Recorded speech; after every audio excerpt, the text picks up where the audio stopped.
یہ ہے اگر اللہ کی بات ماننے والے ہو اور اس نے جب تم سے مطالبہ کیا کہ قربانی کرو تو تم قربانی کرو. نہ گوشت کی اس کو ضرورت، گوشت کھا لو، تقسیم کر لو. نہ خون کی ضرورت، خون بہا دو. نہ اس کو چرم کی ضرورت کہ وہ اللہ کے نام پہ کسی غریب کو دے دو. چرم کے سلسلے میں حکم یہ ہے کہ اگر ذباحت کر کے آپ خود اپنے استعمال میں لا سکتے ہیں تو لائیے، ورنہ خرید کے اس سے آپ فائدہ نہیں اٹھا سکتے. وہ غریب کا حق ہے، پھر اس صورت میں آپ غریب ہی کو دیں گے.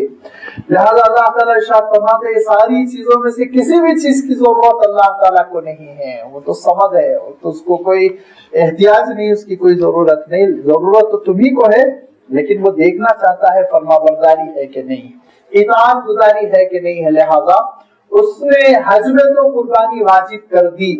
اب غیر حج میں، حج سے ہٹ کر جو لوگ ہیں جو مسلمان آباد ہے پوری دنیا میں، ان کے سلسلے میں کیا ہے مسئلہ؟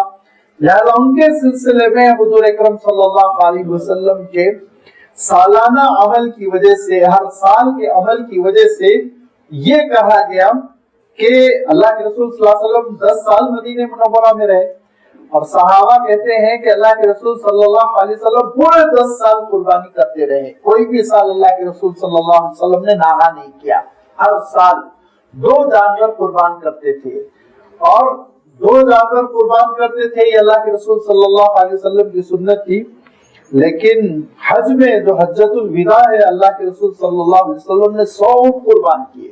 100 اونٹ قربان کیے. اس سے پتہ چلتا ہے قربانی کی ایک اہمیت ہے، کیونکہ اللہ کے رسول صلی اللہ علیہ وسلم سے اللہ تعالیٰ نے خطاب کر کے ارشاد فرمایا تھا اِنَّا أَعْطَيْنَاكَ الْكَوْثَرَ فَصَلِّ لِرَبِّكَ وَانْحَرْ، کہ اے نبی ہم نے آپ کو خیر کثیر دیا، کثرت سے ہم نے آپ کو خیر دیا، اتنا خیر دیا، اتنا خیر دیا.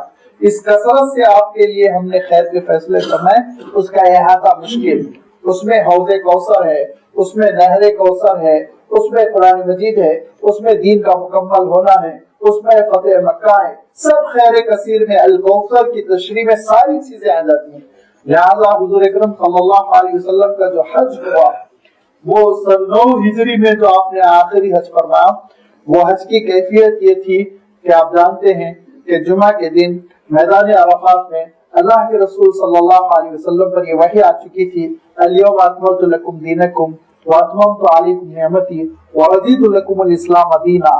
مکہ مکرمہ فتح ہو گیا اور پورے جزیرۃ العرب پر کنٹرول اللہ کے رسول صلی اللہ علیہ وسلم کا ہو گیا، اور لاکھوں کی تعداد میں صحابہ ہیں اسلام قبول کر چکے ہیں. اور آخری حج ہو رہا ہے اور اس میں یہ اعلان ہو رہا ہے کہ آج آپ کے ہاتھوں اللہ تعالیٰ نے اپنا دین مکمل کر دیا. لہذا حضور اکرم صلی اللہ علیہ وسلم گویا فضیلت کے آخری معیار پہ پہنچے ہوئے ہیں. اسی لیے اللہ کے رسول صلی اللہ علیہ وسلم نے اس حکم پر فصلی لربک کہ نماز بھی اپنے رب کے لیے پڑھیے، وانحر قربانی بھی دیجیے، ایسی تکمیل فرمائی کہ 100 جانوروں کو قربان کیا.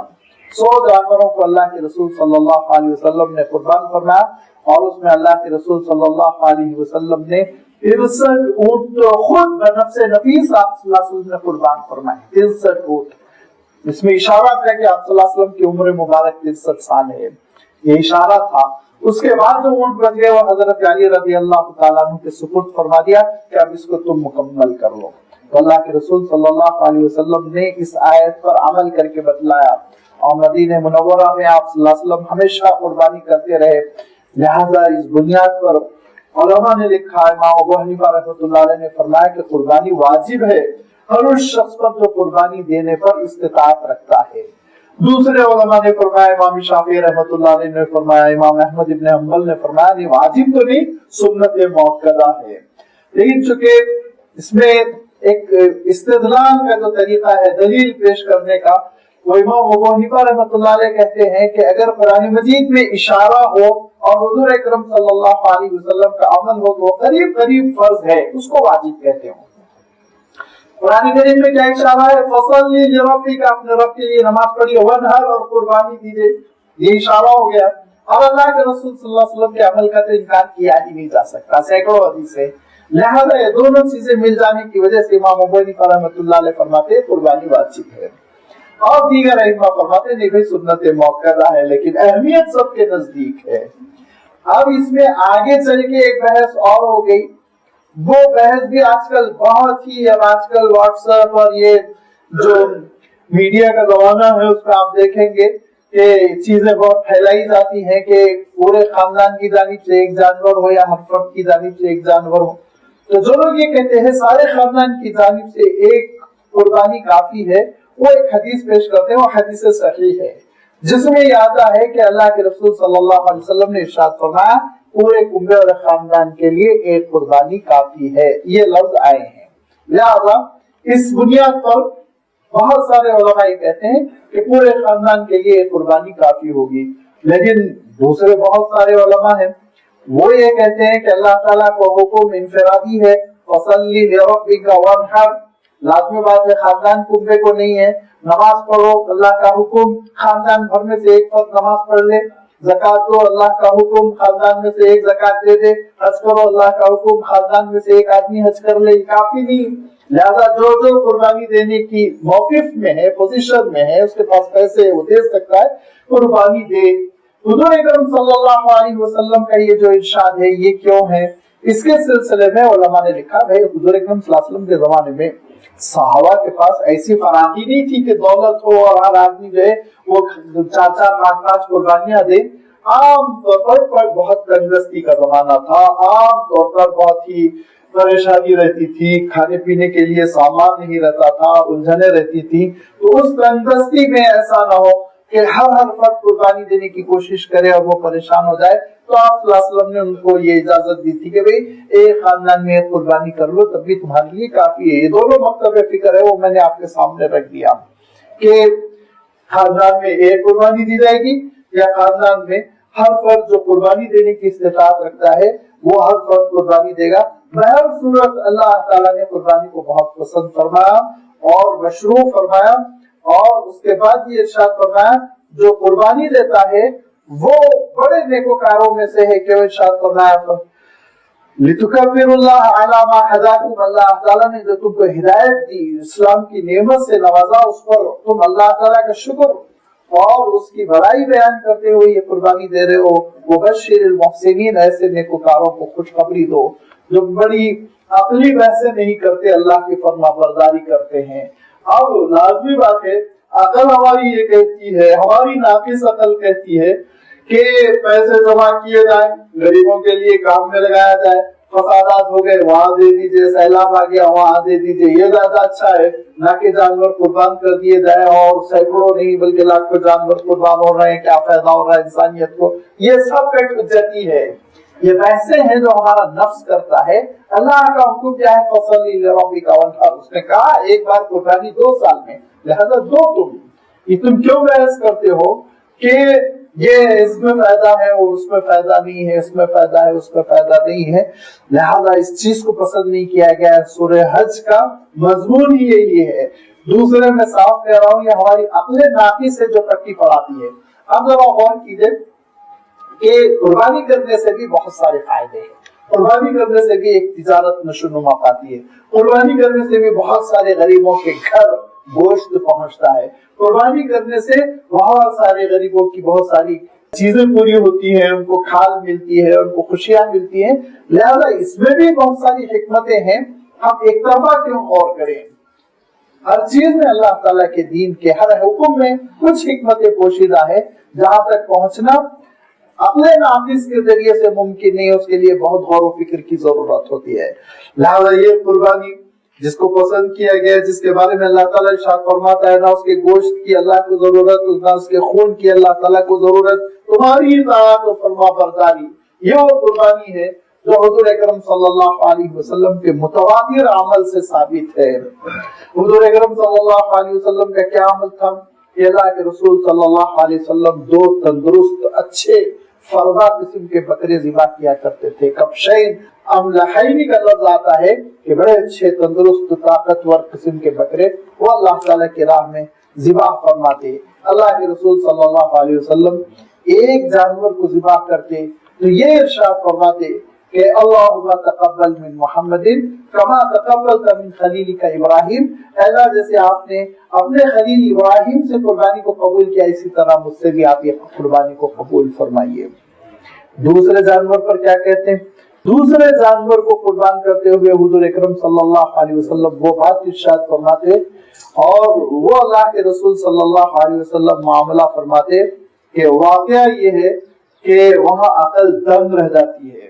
آپ سوچئے کہ ہمارے خاندان کے بڑے ہوتے ہیں، ہیڈ آف دا فیملی، کسی خاندان کے بڑے دادا ہیں، نانا ہیں، کسی میں والد ہے، اور ماشاء اللہ سے قربانیوں کا معاملہ ہوتا ہے، کبھی کبھی اپنے بچوں کی جانب سے بھی قربانی دیتے ہیں، اچھی بات ہے، ٹھیک ہے، مناسب ہے، لیکن اللہ کے رسول صلی اللہ علیہ وسلم نے اس امت کے سربراہ کی حیثیت سے جو قربانی دی وہ بہت قابل غور ہے۔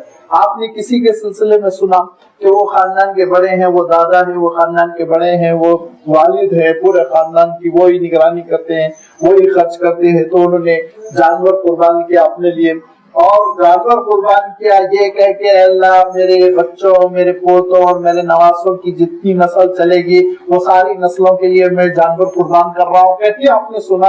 لیکن اللہ کے رسول صلی اللہ علیہ وسلم کا آپ قربان جائیں کہ حضور اکرم صلی اللہ علیہ وسلم کے جو ارشاد ہوتا، جو الفاظ ہوتے وہ قابل غور ہے۔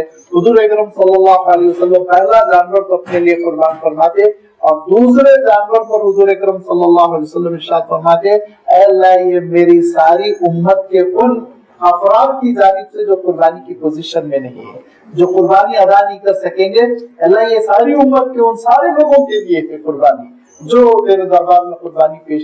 کیا فکر امت کی، کیا محبت اور کیا شفقت امت پر اللہ کے رسول صلی اللہ علیہ وسلم کو تھی۔ آپ اندازہ کیجئے کہ عجیب و غریب صورتحال، قرض دے کر ڈنڈی مار دینا اور قرض ادا نہ کرنا اس کو بہت ناپسند کیا گیا۔ قرض جب ہم کسی سے لیں تو لازمی بات ہے قرض دینے والا ہمارا بہت بڑا محسن ہے، ہمارے وقت پر کام آیا، لہذا یہ ہماری دیانتداری کا تقاضا ہے کہ ہم وقت پر اس کا قرض چکائیں۔ اور شریعت اسلامی میں یہ گنجائش رکھی گئی کہ میں نے یہ کہا کہ آپ کو 1 سال کے لیے قرض دے رہا ہوں، 6 مہینے کے بعد ہی مجھے ضرورت پڑ گئی تو میں مطالبہ کر سکتا ہوں، ضروری نہیں کہ سال بھر میں ویٹ کروں، کہہ سکتا ہوں میرے پیسے لوٹا دو، میں مصیبت میں ہوں، مجھے کام ہے، مجھے ضرورت ہے۔ تو جو قرض دیتا ہے وہ ید اولیاء ہے، محسن ہے، اس کا احسان ہے، اس کا احسان چکانا چاہیے۔ اسی لیے حضور اکرم صلی اللہ علیہ وسلم کی خدمت میں جنازہ آیا نماز پڑھنے کے لیے، تو آپ نے پوچھا انہوں نے کوئی قرض باقی رکھا؟ کہا کوئی قرض نہیں ہے، نماز پڑھا دی۔ اور جنازہ آیا، پوچھا کوئی قرض باقی رکھا؟ کہا قرض ہے، تو کہا تم لوگ نماز پڑھ لو، تم لوگ نماز پڑھ لو۔ جو قرض اپنے اوپر رکھ کر مر گیا میں اس کی نماز نہیں پڑھانا چاہتا ہوں۔ لیکن پھر اللہ کے رسول صلی اللہ علیہ وسلم نے اپنے اسٹینڈ کو، اپنے اس موقف کو تبدیل کر دیا۔ پھر جنازہ آیا، پوچھا اس کا کوئی قرض ہے؟ تو کہا نہیں قرض نہیں۔ تو کہا ان کی جو وراثت ہے ان کے بال بچوں میں صحیح شرعی طور پر تقسیم کر دو۔ پھر جنازہ آیا 2-4 دن کے بعد، کہا ان پہ قرض ہے؟ کہا قرض ہے۔ تو حضور نے فرمایا ان کا قرضہ میں ادا کروں گا، ان کا قرضہ میں ادا کروں گا۔ یہ شفقت کہ اگر میں ایسے ہی سارے مقروضوں کی نماز چھوڑ دوں تو بڑا مسئلہ ہو جائے گا، لہذا کہا ٹھیک ہے ان کا قرضہ میں ادا کروں گا لیکن نماز میں پڑھوں گا۔ یہ شفقت امت پر کہ ایک گناہ کرتے ہوئے لازمی بات ہے ایسے قرض کو ادا نہ کرنا، سستی کرنا اچھی بات نہیں، اس کے باوجود حضور اکرم صلی اللہ علیہ وسلم نے نرمی فرمائی۔ غیر معمولی شفقت اللہ کے رسول صلی اللہ علیہ وسلم اس امت پہ فرماتے، اور وہی شفقت کا نتیجہ ہے کہ ایک قربانی اپنی جانب سے، ایک قربانی امت کی جانب سے فرمایا کرتے تھے۔ لہذا اللہ کے رسول صلی اللہ علیہ وسلم کی اس شفقت کا تقاضا یہ ہے کہ اللہ کے رسول صلی اللہ علیہ وسلم کی اطاعت ہو، آپ کی سنتوں پر عمل ہو، آپ پہ خوب درود کے تحفے بھیجے جائیں، یہ ہمارا اپنا عمل ہونا چاہیے ایک امتی کی حیثیت سے۔ یہاں پر چونکہ قربانی کا مسئلہ چل رہا ہے اور اللہ تعالیٰ نے حکم دیا، اللہ کے حکم کے آگے بے چون و چرا تسلیم کرنا چاہیے، پھر اس میں کٹ حجتی نہیں ہونی چاہیے۔ اللہ نے کہا کہ خون بہاؤ۔ حضور اکرم صلی اللہ علیہ وسلم ارشاد فرماتے ہیں 10 ذی الحجہ کو، جس کو ہم یوم النحر کہتے ہیں، ارشاد فرمایا 10 ذی الحجہ کو قربانی کے جانور کے خون بہانے سے زیادہ کوئی عمل اللہ تعالیٰ کو پسند نہیں، اس دن یہی عمل سب سے زیادہ پسند ہے۔ یہ آپ صلی اللہ علیہ وسلم ارشاد فرماتے ہیں۔ کیا ارشاد فرماتے ہیں؟ جو قربانی کی استطاعت رکھتے ہوئے قربانی نہ دے تو برائے کرم وہ ہماری عیدگاہ بھی نہ آئے، برائے کرم وہ ہماری عیدگاہ بھی نہ آئے، ہمارے ساتھ نماز بھی نہ پڑھے۔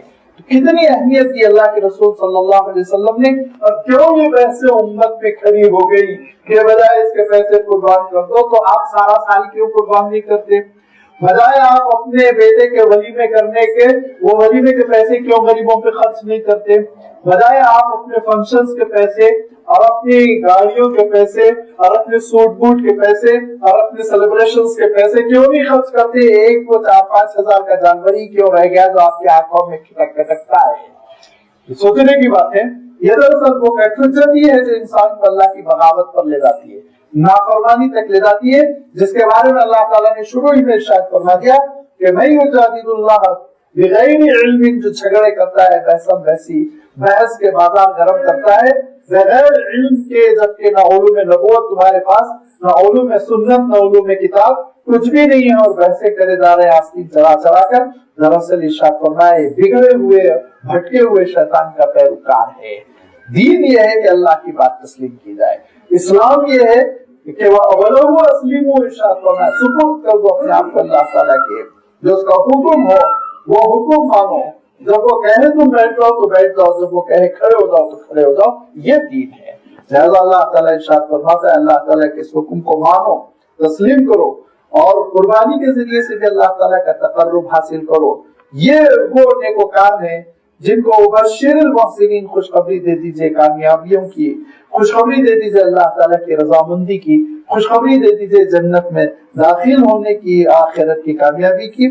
اس کے بعد اللہ تعالیٰ نے جو بات ارشاد فرمائی، جیسے کہ میں نے درس کے آغاز میں کہا تھا کہ 3 آیتیں تو قربانی سے متعلق ہے، حج سے متعلق، چوتھی آیت یہاں سے دراصل اگرچہ کہ رکوع نہیں تبدیل ہوا لیکن موضوع تبدیل ہو جا رہا ہے، اور رکوع سے کچھ نہیں ہوتا، موضوعات الگ الگ ہیں۔ یہاں سے حضور اکرم صلی اللہ علیہ وسلم اور صحابہ کو جو مکے سے نکلنے پر مجبور کیا گیا تھا، ہجرت ہوئی، اور پھر اس کے بعد جو حملے ہوئے مدینہ منورہ پر، تو اس میں صحابہ کا کیا موقف ہونا چاہیے، اور اس میں جب یہ حملے ہو رہے ہیں تو ایسے سلسلے میں ڈیفنس کیسے ہو، دفاع کیسے ہو، یہ سب کچھ اللہ تعالیٰ نے آگے کی آیتوں میں ارشاد فرمایا۔ چونکہ یہ آیت اور آگے کی آیتیں متعلق ایک دوسرے سے، اسی لیے اس آیت کو بھی میں آئندہ اتوار کے لیے چھوڑتا ہوں، آئندہ اتوار انشاءاللہ اس کی وضاحت کی جائے گی۔ وآخر دعوانا ان الحمدللہ رب العالمین۔